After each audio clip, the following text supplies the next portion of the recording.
Okay. Hi, everyone. Can you see us? Are we visible right now? We So, should be. yes, I am hoping we already are. Yeah. I'm just gonna let people. I'm just gonna let people take some time to join the live, and then probably we can start. I think someone already has written that yes, we are visible. Great. Great to know that we are already visible. Today is really special. It's our second episode of Chronicles of Community Builders, and we have someone really, really, really special with us. Carrie's been at Community Folks in previous 2 years, and during that time, neither I was there or some of our older folks were also not there. So we happened to come across one of the previous sessions, and we were like, we were not there, so let's get her back. So yes, this is special for us. We have Carrie Melissa Jones joining us today. If you are into community management for a while now, or even if you're new, she's somebody you've heard. And if not her, then Building Brand Community is definitely a book reference that you have access to. Um, she's an author, she's a community builder, and she's been researching into in online community building. I'm sorry I'm fumbling right now. This never happens, but this is also like You're a doing fangirl great. moment for me. So yes, I'm just gonna use this moment. I'm gonna breathe, and I'm gonna actually acknowledge that. So coming back, Carrie, can you tell us, like, you have been involved in the community space for quite some time now. So, can you walk us through your journey in general, and how the meaning of the word community evolved for you during this time? hmm Yeah. And I'm also really excited to be here because I can't believe it's been 2 years since I did the last chat. That's upsetting. Um, but yeah, I discovered online communities when I was a teenager. I was a very awkward teenager, had a lot of trouble making friends face to face, and deepening my friendships face to face, especially. And I discovered online communities through a lot of the music that I was listening to. There was a lot of music forums in the late 90s, early 2000s. And I discovered that there were all these people talking about the music that I loved. And they weren't just talking about the music that I loved. They were talking about, their like dating troubles. They were talking about parent, crises with their parents and families. And we got to know each other so well. I was part of that forum, or several forums actually, for a few years in high school. And that's how I learned, one, that real friendships are completely possible to be made online and even just kept online. That is a very real thing that happens, even though a lot of people say that it's not possible. And that time helped me build my confidence so that I could then take what I'd been learning about friendship development and all these things into my real world. So it actually helped me. I mean, I wouldn't be here today talking to you had I not discovered online communities then. I never would have thought I'd be able to, talk to somebody like, even on this chat right now, let alone do public speaking, in front of hundreds of people. So, yeah, that's how I got into it. And community, I would say, I don't know that I would have called what I was part of a community at the time. I definitely would now, but looking back on it, I probably just saw it as this kind of safe space for me to, make friendships, and express myself. But when I started my career, this was, however many years later, I realized that organizations were, I'll say, profiting from building communities. Um, and this was kind of a revelation for me. And I didn't actually connect the two for a while. Um, Nor did I see the potential downsides of a business investing in a community and the potential, extraction and manipulation that can occur. So that's really how it's shifted for me, is this very pure notion of what community online is and can be, into into the first like 5 or so years of my career, completely buying into like, we have to monetize this and we're going to get the ROI of all of this and we're going to get the most out of our memberships, to really over the last like 5 years, but then especially in the last 2 to 3, really wanting to reject those notions of, that communities have to be profitable before all else. In fact, we're facing a lot of crises in our world right now. And we have this incredible ability, like, how am I talking to you right now? I'm in Milwaukee, Wisconsin, and you're across the world from me. We have all these possibilities. And so I think we need to lean into how to make so much of our interaction that's digital more human, and help us heal a lot of the wounds that we have incurred over the however many years. So yeah, I mean, that's really how I've seen it shift, and it's moved from this the business strategy to this is a fundamental shift in how business works, how organizations function. So it's a pretty big transformation. That's wonderfully put. I just want to ask one thing. You mentioned that you had trouble communicating with people in real life when you were a kid, and you resorted to online communities. Do you somewhere down the line feel that because you have been involved in the community space for a while now, it's a lot more easier to do that to people in real life as well, or to strangers? Me personally? Yes. Oh yeah. Yeah. There's no doubt about it. Yeah, it was definitely a place for me to practice those skills, and realize that, there are some mean people on the internet. Let's definitely acknowledge that. But most people on the internet and in the real world are really interesting and wonderful, and you can start all kinds of conversations with them. So yeah, the work I do online really supports my friendships and everything else that I do outside of my work too. That's really amazing to know. So here's the next question. This was one of our members. There's a saying that many hands make work light. How do we go about finding these hands for our community and especially from our community? Is it more like a trial and error thing, or there are some solid things that exist here as Mm-hmm. well? Yeah, so there are some solid frameworks you can look at. The commitment curve is one of them. It's kind of this concept of working up to larger and larger asks over time for your community members, so that you're not, if you're the community manager, the only one, carrying the weight of everything. Now, I will say, and I include myself in this, community builders have a lot of trouble accepting help from other people.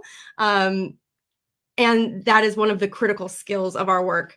But that's partially what makes good community builders great community builders, is that they are so adverse to taking advantage of anyone, to extracting from anyone. They want to be really careful how they accept help and how they receive support from their members. So part of the struggle is not so much like the architecting of asks and things like that, but also getting into a mindset where we are accepting of help, where we're willing to ask for it when we need it, and then accept it and receive it, and then go from there.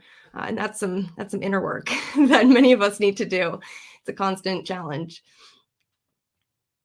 I think it comes from the fact that your community is literally like a baby to you. So how do you share your kid with somebody? Right? You're like, these people are growing up. Like, I don't know. Like, I don't know what to do with this. Like, are they, safe enough now? Are they comfortable and confident enough now? And oftentimes they are. Absolutely. I was just looking at the comments, and people mentioned that they are able to relate to the part that community actually makes communication really easy. Someone has written that your book actually inspired them to build communities. And Awesome. yes, someone's sharing that they have started to read your book just now. So yes, Awesome. people watching this, if you have questions for Carrie, just put it in the comments and we'll pick it up from there. Moving forward, uh, so this is something that happens in most communities, right? Like, as the size of our communities grow, we notice that not a lot of our previous members who were like without any second thoughts, they would share things in the community. They're not doing it, and they don't end up doing it anymore. How is it that as the size of your communities grow, I think even in your book you have mentioned that size and trust are inversely related. Mm. So as the size of our communities grow, how can we still continue to nurture that shared trust in our communities? Yeah, yeah, and that is true. It's hard for us to trust. I mean, if you look at like the trust index and how people trust organizations and like governments right now, it's not very high. It's hard to trust really large entities, but it's a lot easier for us to trust individuals and small groups of people. So over time and over when we're thinking about scale, we always have to be considering how can I create what we call in the book campfire experiences, or spaces where there are like a smaller group of people where there is time and permission to share ourselves in our communities. Because if we just create one giant space, you might have a couple of vocal people, and I really mean a couple. Oftentimes it's like 4% or fewer of your members who are participating in a really, really large space. But if you have these smaller spaces, engagement's going to be much higher in them. Those people will be practicing the skills and the actually doing the work together, and they'll be sharing that with the larger community. So I always think about how do we create smaller experiences within a larger community. And when you're first launching one, you should launch it thinking about like, what is this core small experience for people that's going to be really incredible. And then you mentioned too, like over time, people who began with you will stop participating. A lot of times that happens, one, because our lives change and our needs change, and it may or may not fit with the community anymore. Either we need to then adjust our community strategy, or we need to let those people go and grow to wherever they're going to go next. Or what's happening is people miss that feeling that they had when they were part of this small group. And so that's where it's really, really important to be thinking about how to enable those small experiences, especially with your founding members, people who really got started with you, because those tend to be some really special people who really, really value being closely connected to that group. And so you want to nurture that group specifically over time as well. Wow, that's very wonderfully put. Um, here's the next question that we have. So I think there's one thing that I like last year around this time that I got to know about was empty engagement versus meaningful engagement. Can you give us a little more insights into what meaningful engagement actually looks like? Mm-hmm. Yeah. So, well, I always define it in contrast to empty engagement, which is what most social media is built to create, which is just anything that takes up our attention. So, fancy pictures on the beach and other things where what we call in the book, this is Charles's term, avataring, basically where we're only sharing the surface of ourselves. When we're talking about meaningful engagement, though, we're not just talking about activity that's happening for the sake of activity. We're talking about engagement that's happening that either connects people to the purpose, why they came to the community in the first place, or to other people within the community, and ideally both, right? So some kind of engagement that actually brings people together where they can make progress together toward that purpose and forge relationships that will help them continue on their journey, whatever that might be for your community.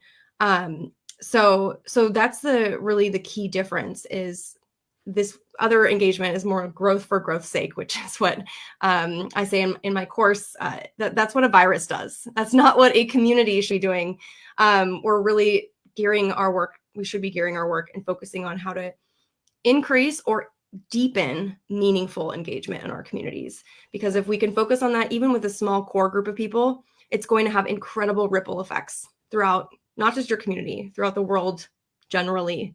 If you help one person and then that person can help more people, et cetera, et cetera, et cetera. It has ripple effects. Yeah. Moving on, I mean, usually when we are measuring engagement, right, especially for when we are showcasing these metrics to the leadership teams, what we are looking at is the active members rate. I prefer calling it members because, when I say user, it's like somebody's being used. So I prefer using the term active members rate. Yeah. and if, for example, if I just put up content that needs to be put up for the sake of being there, and that generates a lot of interactions. For example, that could be a meme. Usually with memes, people are able to relate, and there are a lot of reactions, and that actually shows that, okay, more unique people have interacted with your content. Mhm. How is it that one can go about measuring meaningful engagement within the community? Mhm. Yeah, so this is something I teach. There's a whole module on it in my course. And the reason for that I mentioned that is because there is not one way. It has to be it's highly context dependent. So what I can say though is, um, if you know what your purpose is in your community, and in what ways you want people to make progress toward that purpose and what your community is there to do, then you have to measure against, are we moving the needle on that purpose, on people making progress toward that purpose, both at the individual level as well as at the community level. So, and there are other metrics to look at as well, but for meaningful engagement, it's looking at things like, does someone feel that they have made the progress that we promised them they would make being here? In some communities, especially in support communities, it's, did you get the answer to your question? Sometimes that is the easiest way to measure these things, and it's just a proxy for, is this community helpful to you, and did it help you achieve what you hope to achieve when you came here? So again, it's highly context dependent, but it has to be derived from your unique purpose and how you hope to accomplish that purpose. Yes, thank you so much for sharing. I think that simplifies, and I love these parameters, right? Like how much have you contributed to an individual's progress? That's powerful. I mean, I think this is something that I was taught, and I'm grateful that impact one life at a time. Mm, You don't have yeah. to like talk to like 20 people in a day, but focus on one person each day. Yeah. Moving on, I think there's a similar question that I see in the comments here. I'm sorry we're not able to see people's names, but I think if you want to, you can just write your names here as well, because it comes as Facebook user. But we'd love to know where these questions are coming from. Somebody has asked that what are some of the important metrics that for the overall development of a community? Mm-hmm. Yeah, so there's actually three different levels of metrics to be thinking about. Number one are your basic activity metrics. So that's what you mentioned earlier, like the activity of members. I still think it's important to look at that. I just don't think we should be making decisions purely on like how active a group is. Because sometimes really inactive groups are meeting somewhere else and they're still making great progress. You just can't measure it. But it's still important to look at that activity, and also to look at, for you as a community manager, like how many events are you running, and what are the attendee rates on these events, and what is the return rate of people on those events. Like those are all things that you should know, because if you're doing a good job, people should be coming back. At least a core group of people. Doesn't need to be everyone. I had a client last week ask me if there was any way for their event series. It's a series of 3 events. She's like, we're not successful unless everyone comes back to all 3 events, because right now we're seeing drop off with each one. And I was like, you're trying to defy human nature right now. Like we sign up for things, we go, and then we kind of lose commitment over time. And trying to change that is, again, like there's too many variables. So anyway, activity rates are still important to look at. And then from there, there's also health. So what is the health of your community? That can generally, it's measured through things like survey metrics. So like, how there's actually an entire survey you can run called the Sense of Virtual Community Survey. You can Google it. It's research from University of North Carolina from the early 2000s, probably needs to be revisited at this point. But it gives you a survey instrument you can actually run in your community and learn what is the sense of virtual community being created here. And again, that's just a proxy for this sense of belonging. There's no way to actually measure that literally. And then there's the outcome measures. So these are things like, how is the community impacting, our sales pipeline? How is it impacting our brand awareness and things like that, or time to responses in the forum, and then how is that impacting our internal support costs and things like that.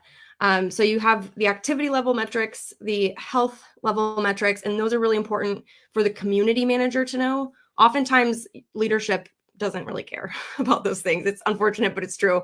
But they really care about those outcome measures. But you can't get to the outcome measures until you've established the other two things. Like those are the vehicles through which you get to these really great outcomes.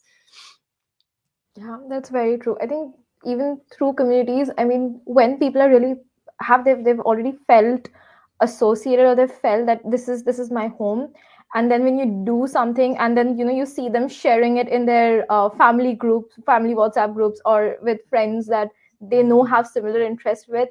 I think those are things we cannot actually go and measure, No. and we can't obviously like show that this is something that happened. Yeah. But that again, like that does somewhere down the line, that shows that you are doing good work, and that's for yourself. Yep. So Yeah, absolutely. yes. It's for you more than anybody else. So we have this thing where we actually we have a folder where we save the little messages that we get from members, or if someone has written anything about the community. And I think that's like a personal go-to folder whenever whenever I'm feeling low or something. And Mhm. that just shows that, okay, you are in the right industry, and you are a superhuman, you are helping people. So yes. Yes, I don't know why that makes me like emotional. Hearing that even. I have a folder in my email, and I have a physical folder, because people will send you cards and things like that. Oh And wow, that's amazing. I go to that all the time because, oh man, this job can be really, really hard. You hear no a lot and nothing a lot. You hear just nothing, no response a lot. So it's really important to cherish those artifacts. Wow, that's great to know. People watching this, I think this is something you can start for yourselves as well. This happens a lot of time where you feel like, what am I doing? Where is this heading to? So those snapshots, those messages, those emails, they count for something. Just keep it for yourself. You don't have to share it with the world. If you want, you obviously can. But Mhm. yeah, just keep it as your own gratification post. Yeah. Coming back, Carrie, this has been asked that what, according to you, contributes and makes a community stand out among the many that exist in a particular domain? Mm, that's a really good question.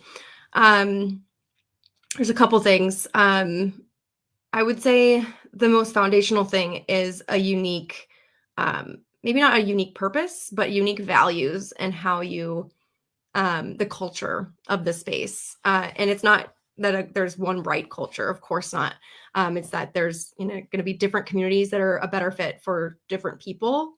And so there's not necessarily like, I can't give you a formula or recipe for how to create the unique community, right? But if it needs to be something that is different enough, the culture is different enough from other things that are out there to be enticing to the people that you would like to gather. So one of the key reasons why we join communities is to feel like we're not alone in challenges that we're facing in our profession, whatever we might be joining together to work on.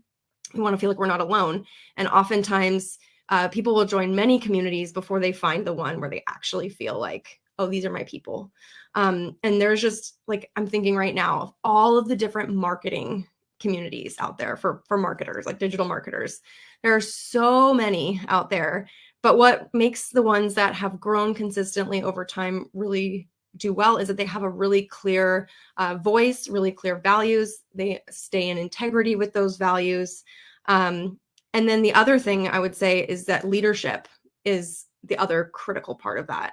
And what I see in my work over and over again, I ask people all the time to share with me, what's a community that's been meaningful to you or that's been really unique to you and special for you?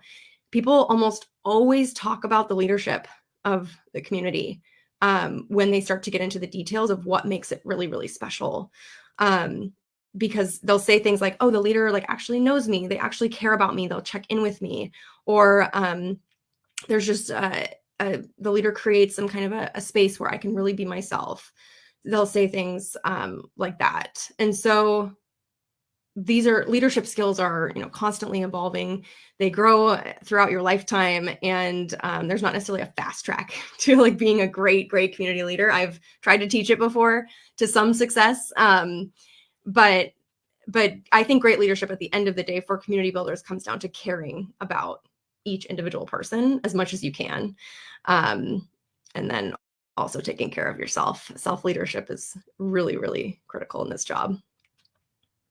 That's beautifully put. One follow-up question that I have here is that often at times, like when you are caring for your members, this happens that your members they become your friends. They're no longer your members. So you receive messages from them at 12 midnight or sometimes like at 1 a.m. at midnight, and suddenly you're working beyond your work hours as well. So how can a community builder actually create healthy boundaries for themselves, such that they can also like take out time for themselves apart from their community?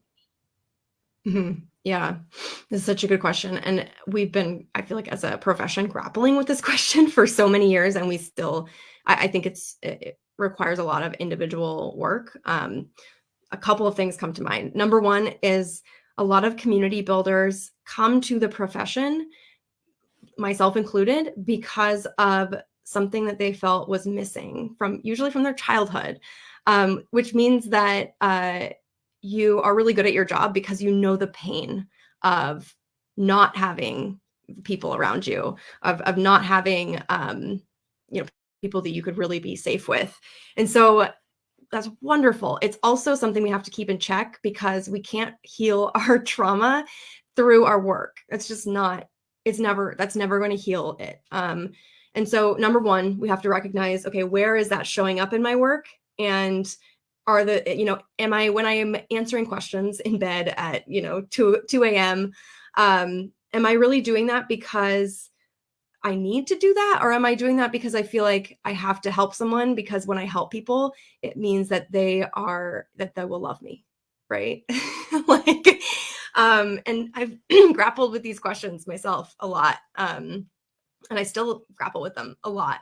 And so I'm just constantly checking myself. And that, I think, at the end of the day is how you need to set boundaries, is think, well, number one, no, 100%. Everyone that's here right now, anyone that watches this video in the future, we're all inherently valuable. We're all amazing people.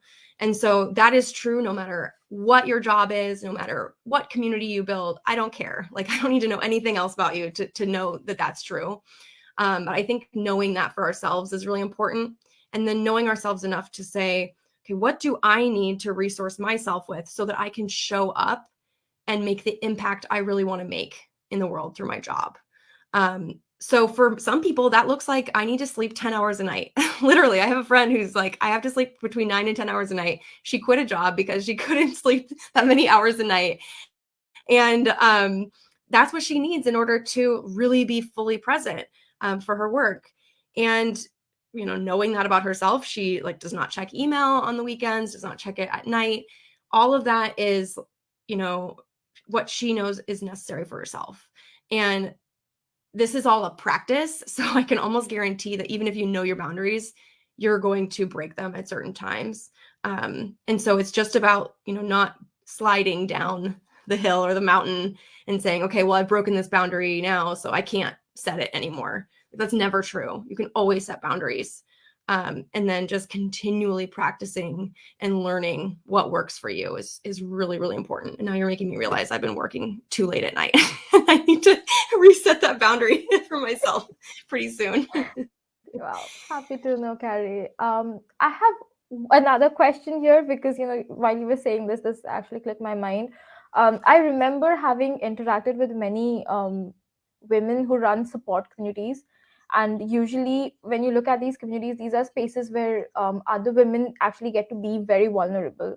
So a lot of times this happens is that as a community leader, while you're empathizing with them, you become so much involved in their stories that when you are at a different place or you're trying to enjoy with your family, those stories or those incidents keep hitting back.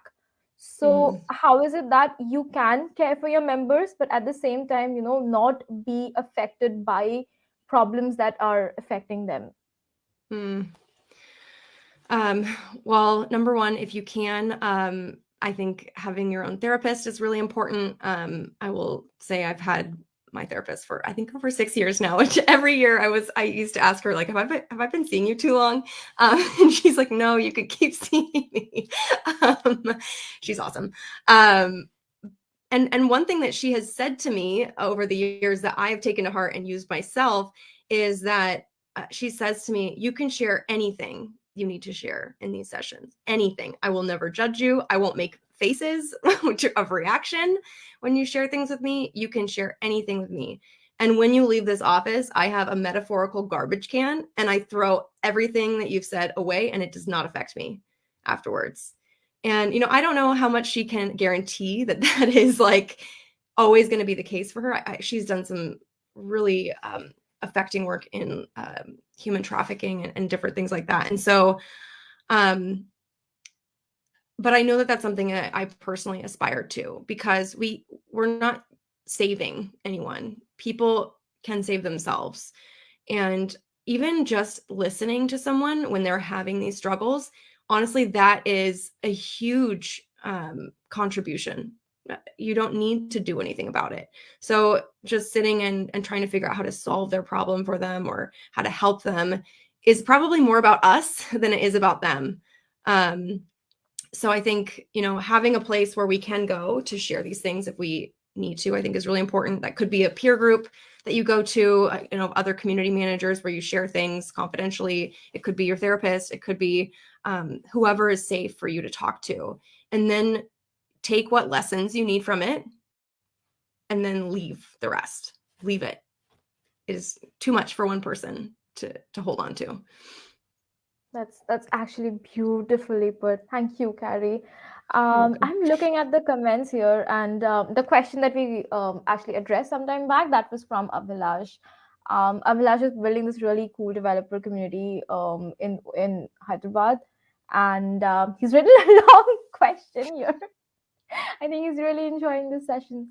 Abhilash says that I firmly believe that the future is with community-driven companies, and companies like Facebook, Twitter, GitHub, or LinkedIn have built around with community for community. Now, with metaverse rolling down, more and more people are making their ways to communities. How do you, as a community manager, make communities more accessible for people? Yeah, I mean, there's so many the word metaverse recently has just been everywhere, just like Web 3.0. I see someone mentioning that, or DAOs, Yes. or any of those things, crypto. Yeah, I mean, I think it's just important, not that I'm struggling to connect this with accessibility. I think one of the things around accessibility is accessibility for people with different, physical and mental and emotional realities than your own. And so designing for that is a whole separate topic we could get into at a different time. But in terms of like thinking about the metaverse and things like that, all of the problems that we have had as human beings prior to the internet existing have just been transposed onto the internet. And so it's all the same work. So whether we're going to be doing this work in virtual reality or whether we're going to be doing it in person doesn't really matter. It's all the same work and we still have the same work to do. I will say I just personally am not interested in living or in the metaverse, mostly because I know that when I get out of my home and out of the internet and all that, I literally just feel better if I'm just out in nature or like with people in person. And that's all anecdotal, but also there's a lot of research that backs that up. So I wouldn't go too far in that direction. Frankly, I think it could really be damaging for human beings as a species. So that's just something to think about. These are really big questions. I'm here for all of them. Whatever happens, we'll all be here building community, whatever that might look like in the future.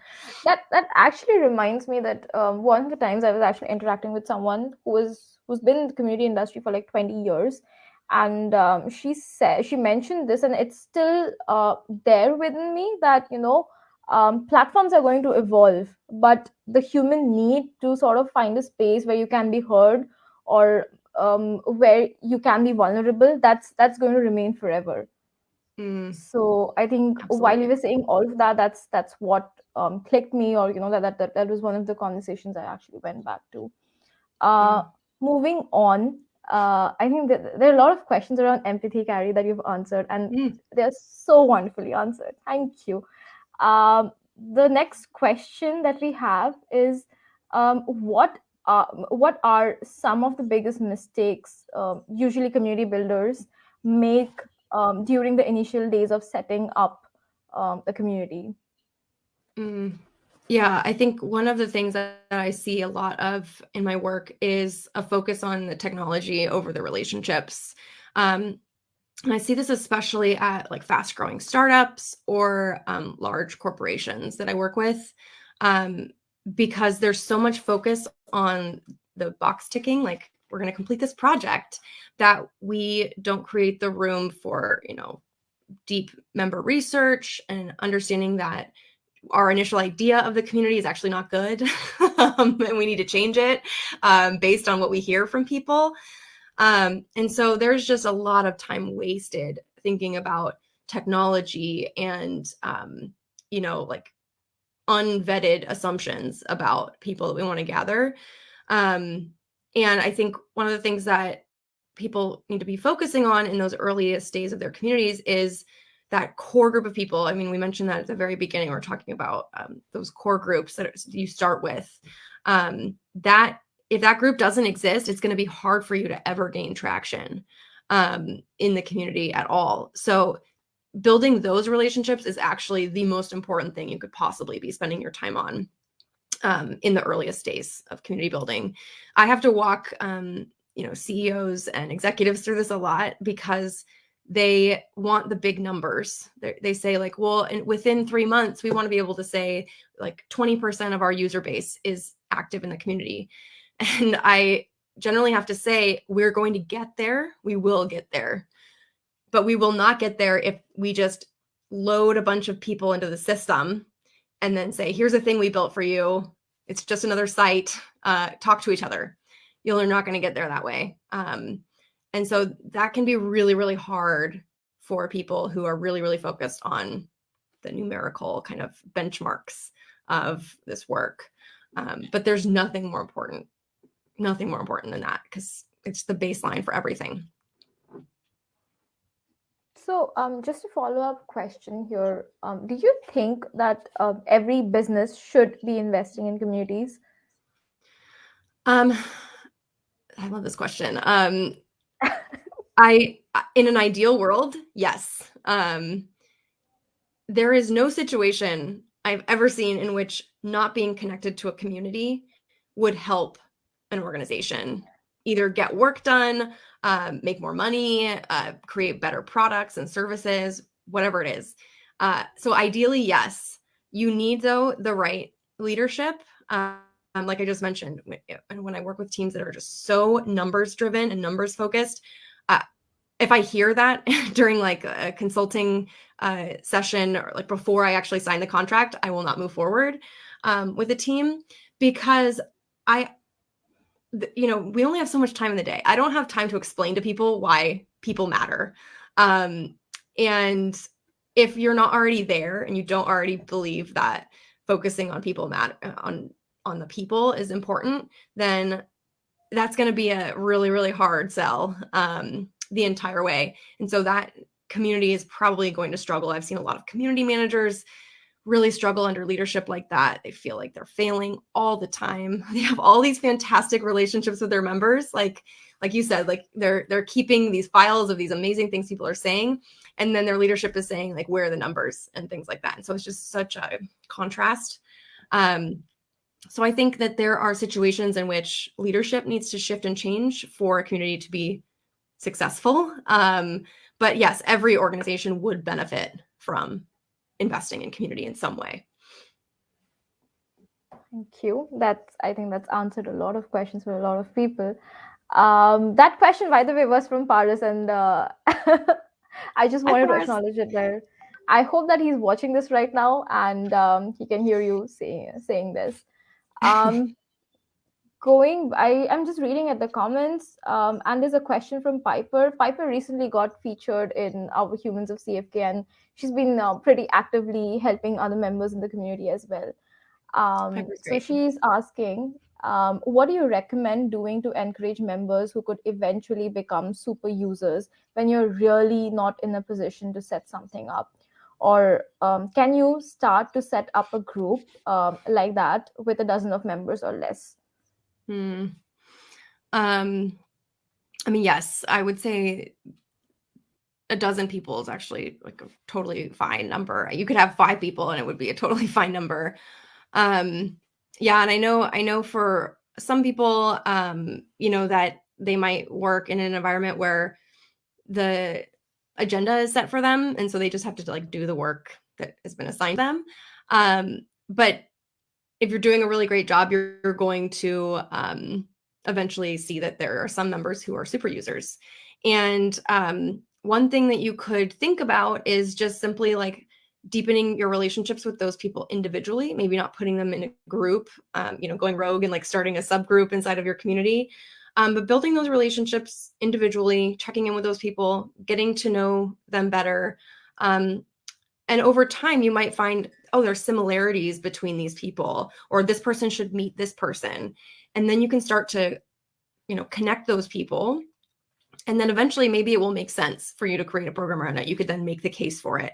If you're working on an agency, let's say, and you have to make the case to your client, or if you are a community associate, you have to make the case to your chief community officer or your CEO. But I wouldn't just start that, like just go and start it. I would start again focusing on relationships first and then seeing if there's something worth building community over.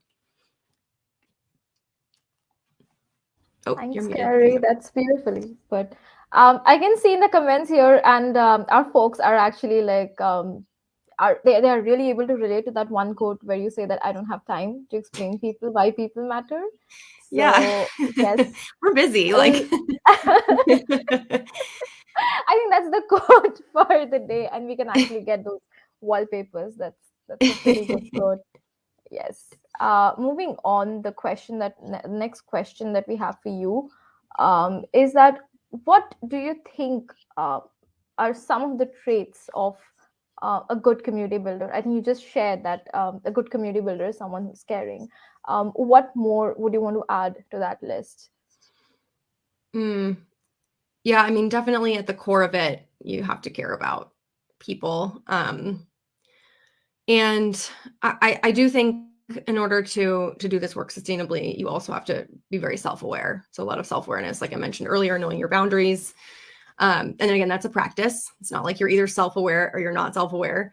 In addition to that, I think someone who is a strategic thinker, so you can think not just, what do I need to do today, but also how do I want this to look a year from now. So again, like that's a skill that you can build. I don't think there's any inherent traits that you need to be a great community leader, but except for that caring piece of things. The other thing I would say too is, and again, a skill is really great communication skills. So whether that means like through consistency, respectful communication, knowing, I think so many of us know inherently kind of which mediums to use when. So you mentioned like WhatsApp earlier, like how do you know when to communicate via WhatsApp versus when to go to the forum versus when to send someone a personal email? I think so many great community builders don't even realize that knowing that without even thinking about it is a skill. That's a major communication skill of the 21st century. Like just kind of knowing which medium would be most appropriate for different types of communication and with different types of people. And again, like that's a skill you can learn. And it's also something that's constantly changing as the mediums change, as people's preferences change, as, people, Gen Z grows up and moves into the workplace. It's all going to change and shift. And so that's another thing that's really, really important. And you might have noticed this in your own work. When someone sends you an invite that's like, through the wrong medium. It's like a text message and you're like, I don't even know you. Why are you texting me? Or, someone sends you an email and it's really, really transactional and you're just like, no. It's because that person doesn't fully understand which medium to use for which situation, and also how to position it so that you actually care. So empathy is another really important skill. I could keep going, but I'll stop there.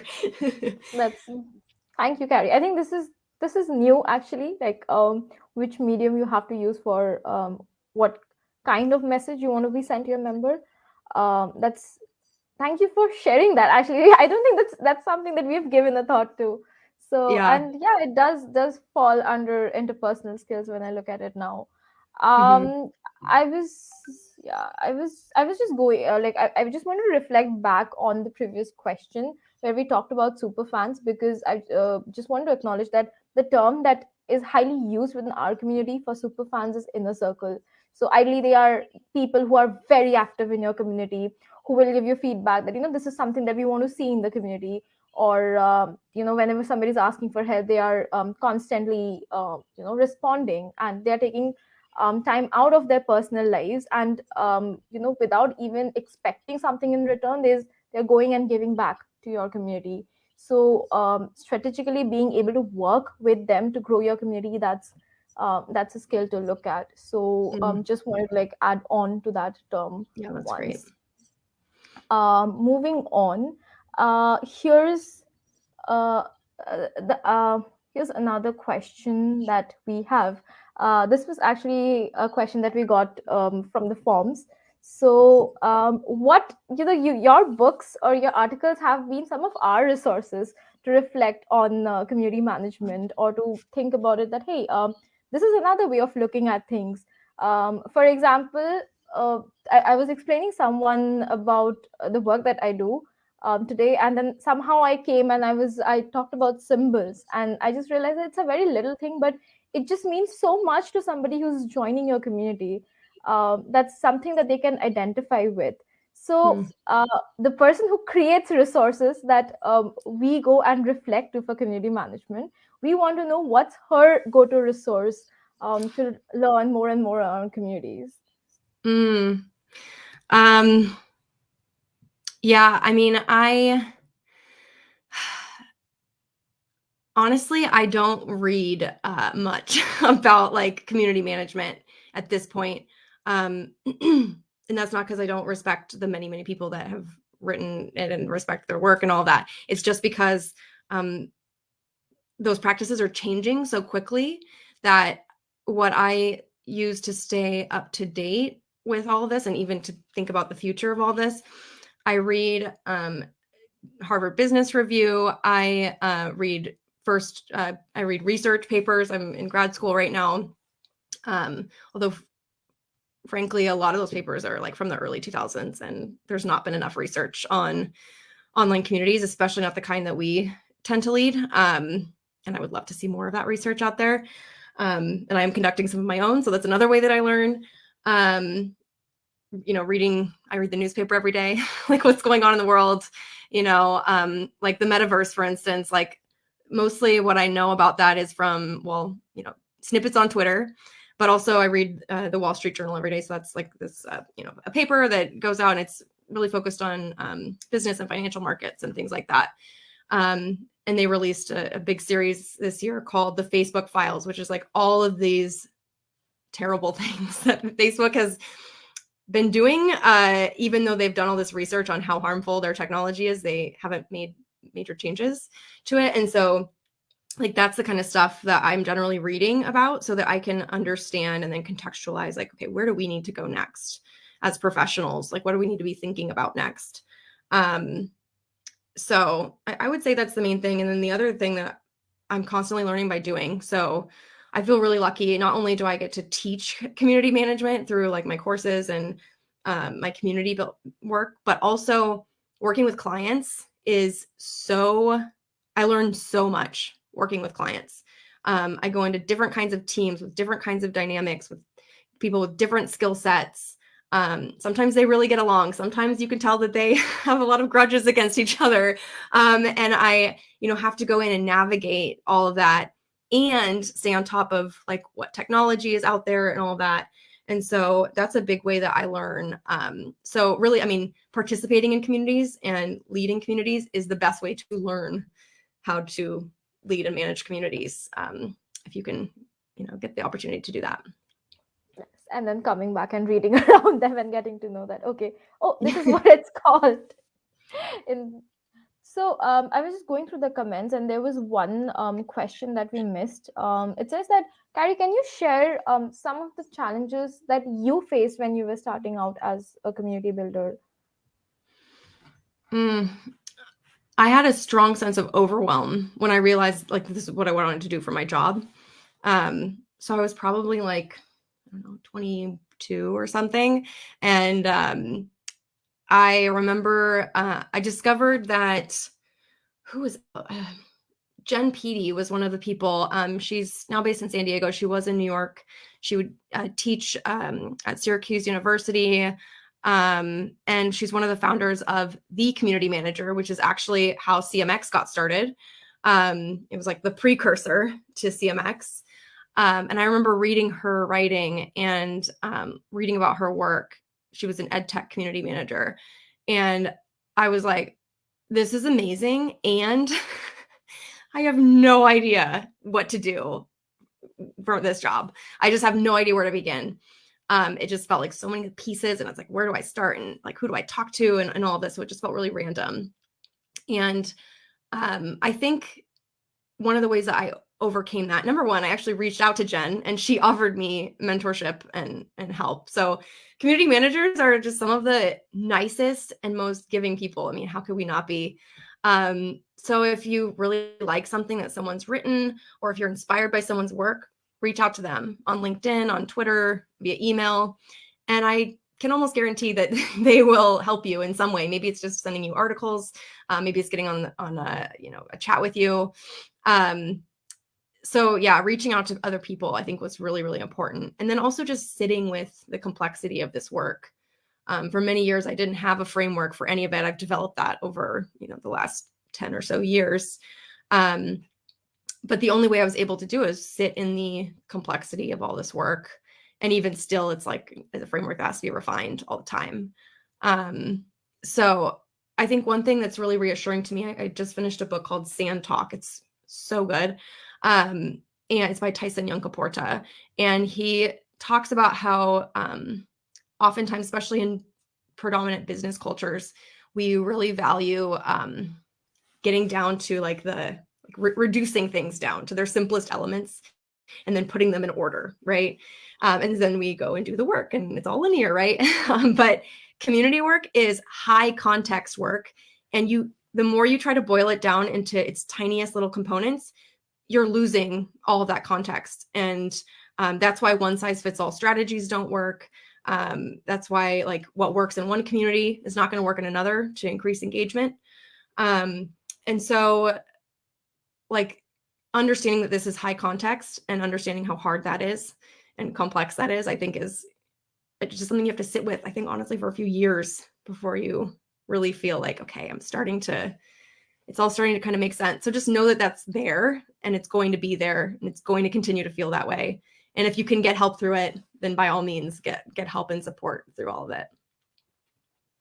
Wow.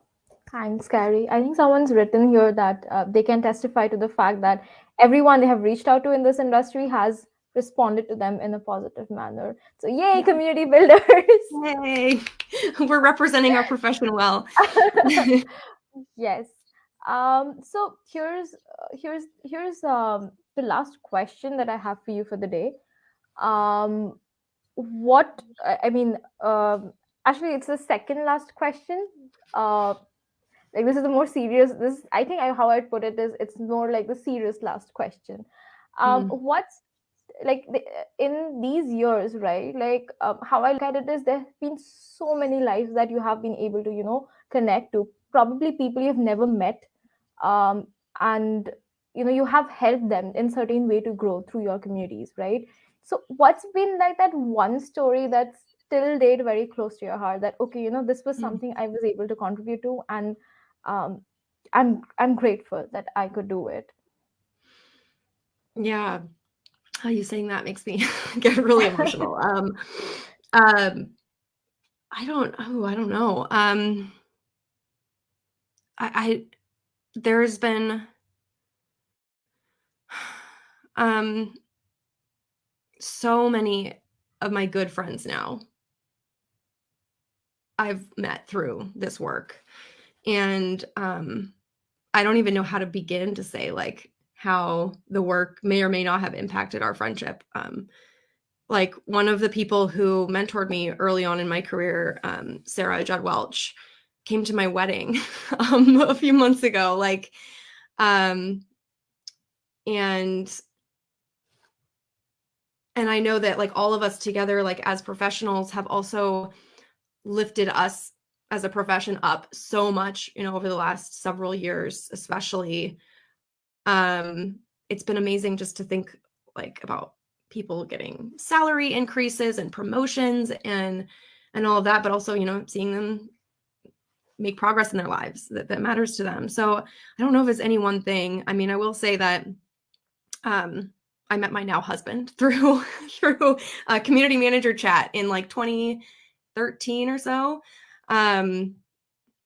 And that's probably the biggest relational impact I've had. And just thinking about how community brought us together and all of that, I think is really cool. And we continue, to bring a lot of community principles into the way that we, are in our relationship and the ways that we gather with family and friends and stuff. So yeah, just there's so much. There's so Someone's much. congratulating you in the comments. That Oh, thank you. great. That's very sweet. We had 3 weddings Thank this year.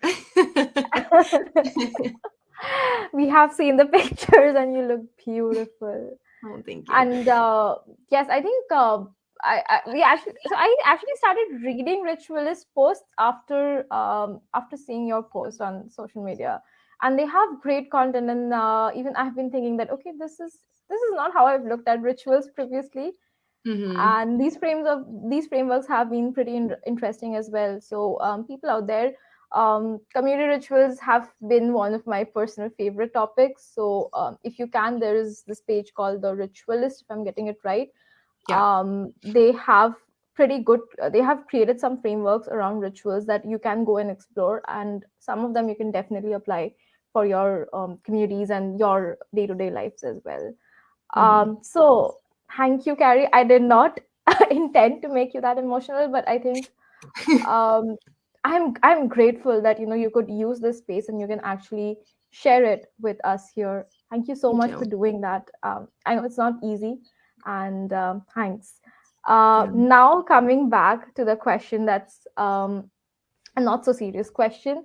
Um, if community management didn't exist in this world, like just assuming, or if you didn't find that online community, what do you think you would be doing today? Like what would be your alter career in some parallel universe? Yeah. Honestly, I don't like to think about it because I'm like, I don't really like to like. I don't know. Because if I hadn't found community, I just like I would have stayed in my shell for a really long time, maybe indefinitely. But I think I've always wanted to be an entrepreneur. Ever since I was little, I've been like running lemonade stands. I ran a tote bag business when I was like 15 or something. And so I think I'd be running businesses that still helped people to heal and feel whole. I was actually in a fantastic workshop yesterday with a community leader named Yomi Abiola, whose name I can share with you later if you'd like it. Definitely, please. And she said there's a difference between the vehicle for our work. So for me, that vehicle is community management, and the actual like what our dream is, what our purpose is. So my purpose is really to help people feel whole, held, and healed. And so, maybe I'd be a therapist. Maybe I'd be, running a business where, I don't know, a sauna. There's a million ways you could help people feel that way, right? So I do know that that's what I would be doing regardless.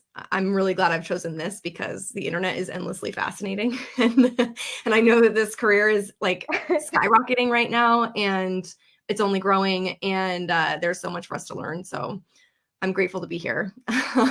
So I'll be grateful for that. Wow. Thanks. I don't know why. I was just thinking that you would make a very good therapist. My therapist has also told me that. Yes. Thank you so much, Carrie, for doing this. It's been beautiful, and someone's quoted you that my purpose is to help people feel held, supported, and something. Um, yeah, I think that's great. It's held, But healed, and whole. That's what I'm. held, healed, and hold. Thank you. Thank you so much for doing this with us. Thank So you. people just saying this, it's early morning in US, and Carrie joined us from there. She woke up early. She actually woke up early, and she's having warm coffee while it's cold outside, and she did this for us. So thank you so much. It's Thank wonderful you. to have you again, Carrie, and we hope that we can host you again sometime soon. Me too. So yes, coming Thank you. back, couple of announcements that I have is that the next episode that we have for Chronicles of Community Builders, it's with Tina Hilck. She's been doing some fantastic work in terms of enabling other community builders, and she makes a great friend too. So hoping that you are going to really really enjoy that session. It's on 3rd of December, and for folks who've just joined us, and also for the old folks who want to come and meet the new people who've joined this community, we are hosting When Retro Meets Metro next week on 26th November. So hoping we'll see everyone there too. So I love yes, that these name. were the two announcements. There's been It's so like a great. lot of research that goes in. So um, retro are people who are our old members, and metro are the ones who have just joined. I love So it. yes, I love that so yes. much. I think I'm gonna let Akash and Paras take the credits for this part. So yes, Good perfect. branding. See you everyone. Have a great weekend. And sorry, it's not weekend yet. It's mid of week. But Might as yes, well be. have a great week. Actually, we are. I mean, we would do these sessions on Fridays, so like I'm just used to saying, have a great weekend. But yes, hoping you have a great week and a good weekend too. So yes, bye bye, people. See you. Take care, and thank you Bye. again for joining us. Thank you.